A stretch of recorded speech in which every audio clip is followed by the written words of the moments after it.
All Nintendo video games are rated by the Entertainment Software Ratings Board and carry one of the following age-appropriate ratings. For additional information on game ratings, visit the ESRB at esrb.com. From JGN Original Content Series, this is Nintendo 64 Total Access.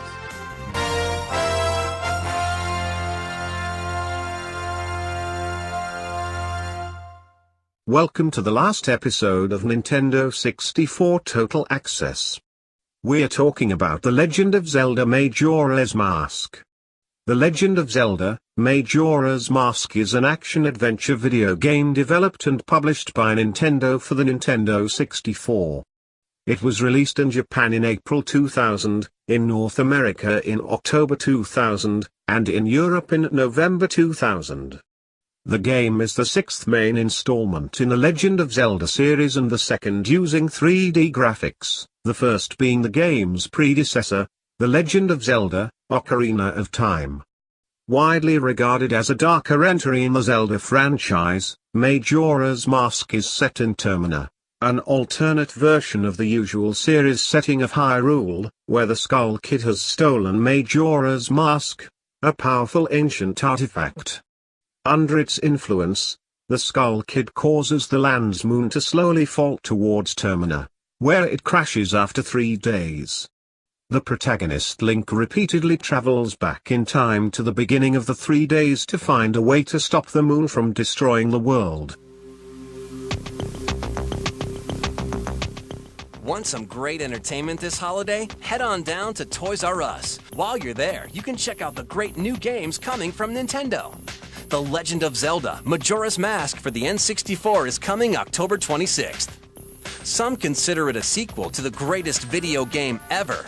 Others claim that it's much better than the original. Let's talk with the experts at Nintendo.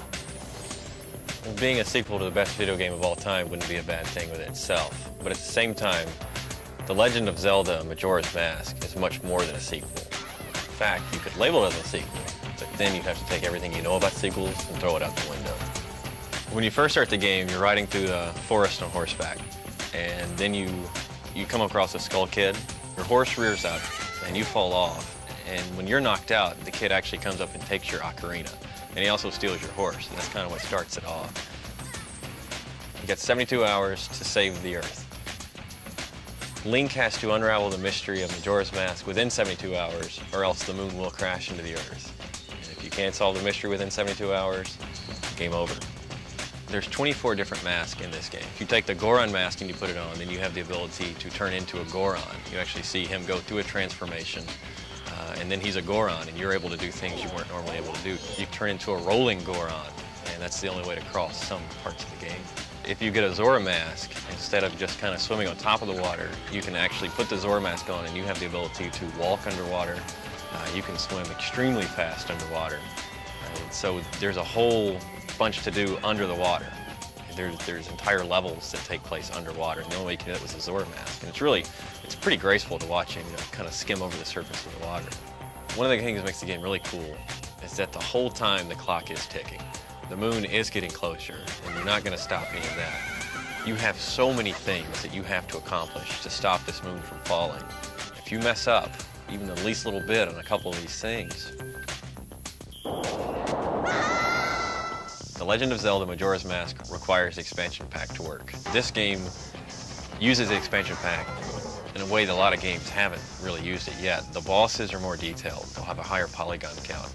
One boss in particular, the jungle boss, one of the first bosses you fight, if you start beating him, then he calls 6 bugs to his rescue, and so you have that many more things on the screen.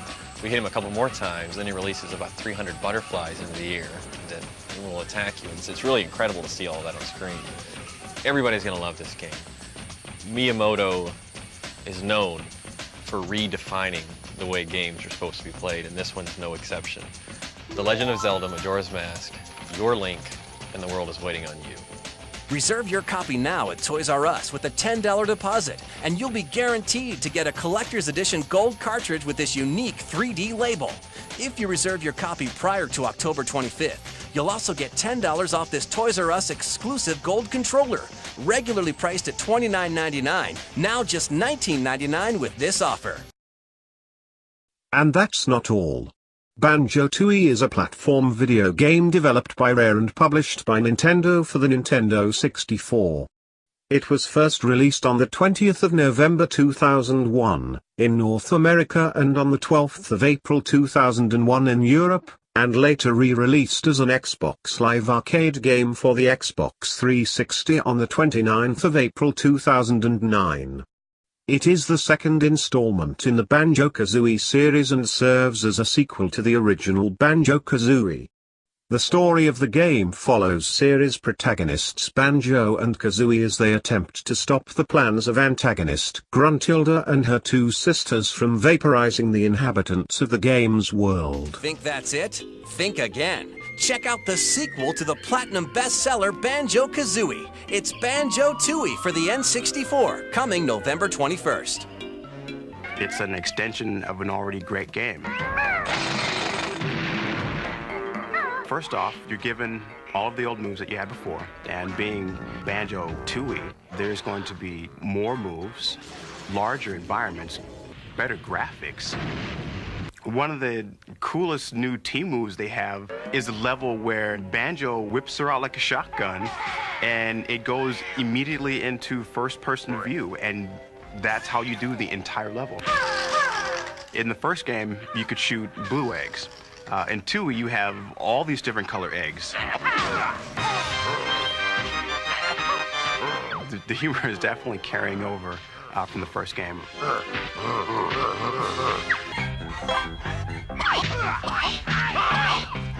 Banjo 2 has definitely given me everything that I've ever expected.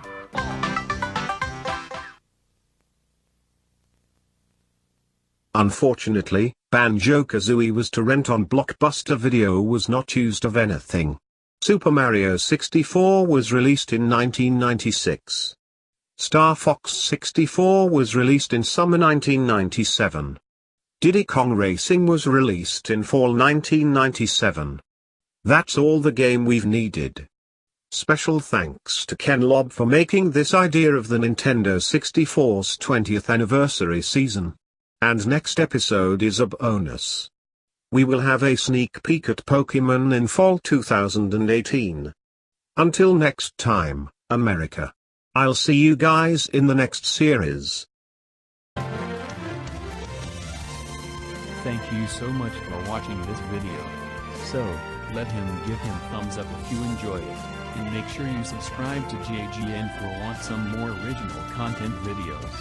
You guys are totally awesome. I'll see you guys in the next video. Until next time, America.